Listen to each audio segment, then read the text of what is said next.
السلام علیکم۔ کتب بینی کے رجحان میں تیزی سے کمی ہو رہی ہے۔ ایسے میں آپ کے سامنے منظر میں کتابیں دکھائی دے رہی ہیں۔ ایک قہوے کی پیالی ہے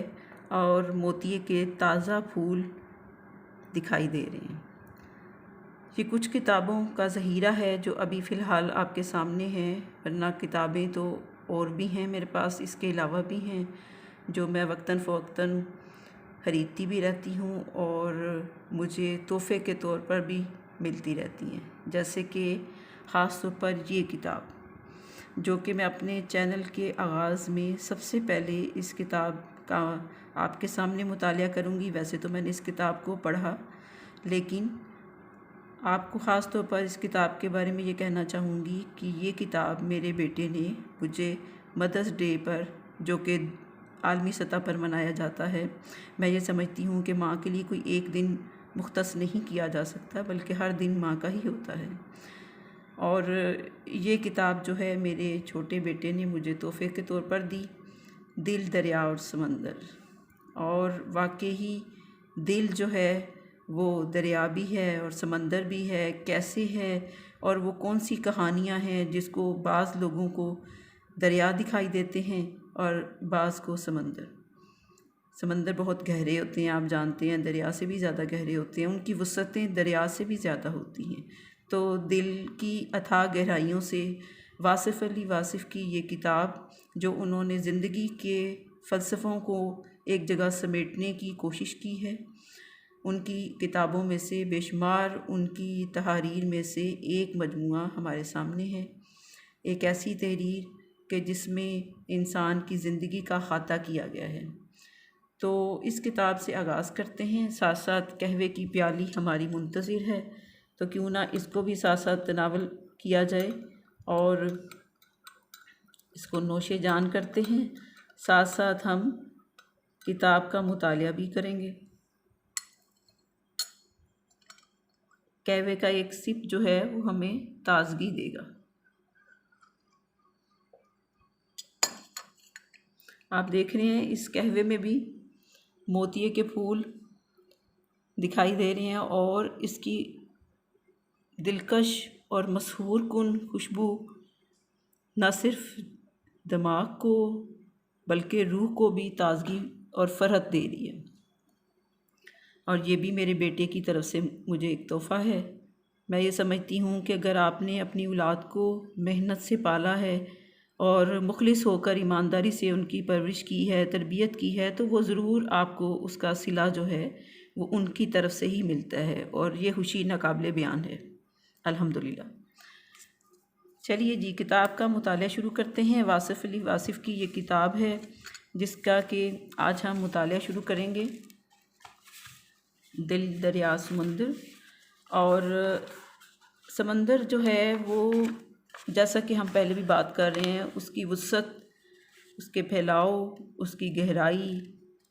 سے ہم انکار نہیں کر سکتے۔ اس میں مختلف موضوعات پہ واصف علی واصف نے بات کی ہے، تو میں نے خاص طور پر جس چیز سے آغاز کیا، جس موضوع کو سب سے پہلے، ویسے تو اس میں ہر موضوع ہی اچھا ہے، لیکن میں نے خاص طور پر جس موضوع کا مطالعہ سب سے پہلے کیا وہ ہے خوف۔ اب آپ کہہ رہے ہوں گے کہ یہ خوف جو ہے کیا ہمارے دل میں ہوتا ہے یا ہمارے ارد گرد ماحول میں ہوتا ہے؟ اس کے حوالے سے واصف علی واصف نے بڑی خوبصورت بات کی ہے۔ وہ کہتے ہیں اپنے اس موضوع کے حوالے سے، وہ چوتھے پیراگراف میں بڑی خوبصورت بات جو انہوں نے جاری رکھی، جہاں پر وہ کہتے ہیں کہ خوف ایک انداز نظر ہے، ایک نقطہ نگاہ ہے، ایک وہمہ ہے جو حقیقت بن کر سامنے آتا ہے۔ ہر حادثہ ضروری نہیں کہ رونما ہونے سے پہلے خوف پیدا کرے، اور ہر خوف ضروری نہیں کہ کسی حادثے پر ہی ختم ہو۔ حادثہ اطلاع کے بغیر آتا ہے، خوف بذات خود ایک حادثہ ہے۔ یعنی کہ ہم زندگی میں اکثر یہ سوچتے ہیں کہ حادثہ سے ہی ہمیں خوف پیدا ہوتا ہے ہمارے دل و دماغ میں، بلکہ خوف تو وہ چیز ہے جو ہمارے اندر، وہ احساس ہے، میں کہوں گی یہ وہ احساس ہے جو کہ ہمارے دل و دماغ میں پہلے سے موجود ہوتا ہے، اور یہ مختلف خدشات کی شکل میں ہمارے سامنے آتا رہتا ہے۔ کبھی ہم اس کو مختلف تناظر میں دیکھتے ہیں، اپنی زندگی میں مختلف عوامل، مختلف واقعات جو ہمارے سامنے رونما ہوتے ہیں، وہ ماحول جو ہمارے ارد گرد ہوتا ہے جس سے ہم متاثر ہوتے ہیں، جس میں ہم گزر بسر کرتے ہیں، اسی میں جب مختلف حالات ہمارے ساتھ پیش آتے ہیں تو ہم مختلف واقعات کے حوالے سے اپنے دل میں کچھ خدشات رکھتے ہیں، شک و شبہ کی کیفیت میں رہتے ہیں۔ وہی شک و شبہ جو ہے وہ ہمارے دل میں خوف پیدا کرتا ہے۔ ہم خوف زدہ رہتے ہیں کہ نہ جانے کیا ہوگا، نہ جانے آئندہ آنے والا وقت کیسا ہوگا۔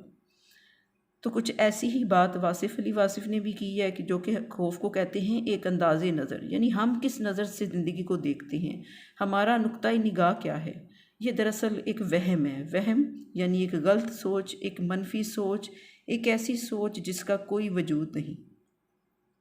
تو کیوں نہ ہم اپنے دلوں سے وہم کو نکالیں، خوف کو نکالیں، ایک ایسا خوف جو ہمارے دل و دماغ میں پنپتا رہتا ہے اور ہمیں مختلف خدشات کی صورت میں گھیرے رہتا ہے۔ ہم زندگی میں اکثر یہ سوچتے ہیں کہ نہ جانے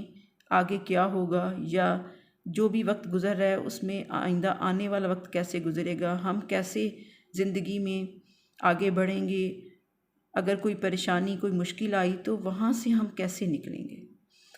تو یہ بڑی خوبصورت بات ہے جو کہ واصف علی واصف نے کی۔ میں یہ سمجھتی ہوں کہ لوگوں کا یہ نقطہ نظر جو کتابوں کے حوالے سے ہے، جو وہ اکثر کہتے ہیں، میں اپنے آس پاس لوگوں سے سنتی بھی ہوں، وہ کہتے ہیں جی کچھ اور سبق ہم کو زمانے نے سکھائے، کچھ اور سبق ہم نے کتابوں میں پڑھے تھے۔ یعنی لوگ یہ سمجھتے ہیں کہ جو کتابوں میں لکھا تھا وہ زندگی میں نظر نہیں آتا، دکھائی نہیں دیتا، جبکہ میں یہ سمجھتی ہوں کہ فلسفے سارے کتابوں میں الجھ کر رہ گئے، فلسفے سارے کتابوں میں الجھ کر رہ گئے، درس گاہوں میں نصابوں کی تھکن باقی رہی۔ اور یہیں سے آپ سمجھ گئے ہوں گے کہ دراصل ہماری درس گاہوں میں، ہمارے اسکولوں میں، ہمارے کالج، ہماری یونیورسٹیوں میں، ہماری جامعات میں بچوں کو، طلباء کو جو نصاب پڑھایا جاتا ہے وہ سمجھایا نہیں جاتا، اور اس میں کمی کہاں رہ جاتی ہے کہ تعلیم تو دی جاتی ہے لیکن تربیت نہیں دی جاتی، معاملات کو، موضوعات کو گہرائی سے نہیں سمجھایا جاتا، پڑھایا جاتا۔ استادوں میں شوق اور جذبہ کم ہے، اور بعض اوقات تو ہمیں یہ مفقود اور ناپید ہوتا دکھائی دیتا ہے۔ تو دراصل کمی اس چیز کی ہے۔ مجھے ایسا لگتا ہے کہ ہمیں خوف ہے اس چیز سے جو کہ مختلف شکلوں میں ہمارے سامنے ہے، جیسا کہ ابھی میں نے ذکر کیا۔ استاد کو خوف ہے کہ اگر وہ محنت کرے گا تو وہ تھک جائے گا، اور اسے یہ خوف ہے کہ اسے وہ اپنا جو بھی وہ محنت کرتا ہے، جو بھی وہ کوشش کرتا ہے طلباء کو پڑھانے کے لیے، سمجھانے کے لیے، اس کا صلہ اس کو نہیں ملتا، اور اس کو آئندہ آنے والے وقت کو، اپنے مستقبل کو محفوظ کرنے کے لیے دولت اور روپے پیسے کی ہوس ہے۔ اس دولت اور روپے پیسے کی ہوس کی وجہ سے وہ ہر وقت جو ہے ایک خوف میں مبتلا ہے۔ تو یہ ہے ایک نقطۂ نگاہ، ہمیں اس نقطۂ نگاہ کو بدلنا ہوگا، اور ہمیں اپنی کتابوں سے دوستی کرنی ہوگی، کیونکہ یہی کتابیں ہمیں زندگی کا پیغام دیتی ہیں، ہمیں زندگی کا فلسفہ سمجھاتی ہیں، ہمیں یہ بتاتی ہیں کہ ہمیں زندگی میں کیسے لوگوں کے ساتھ اپنے رویے، اپنے طرز عمل کو اپنانا ہے۔ اگر ہم اپنے خوف سے نکلیں گے تو ہم اپنے ماحول کے، اس دنیا کے دوست بن جائیں گے انشاءاللہ۔ اللہ حافظ۔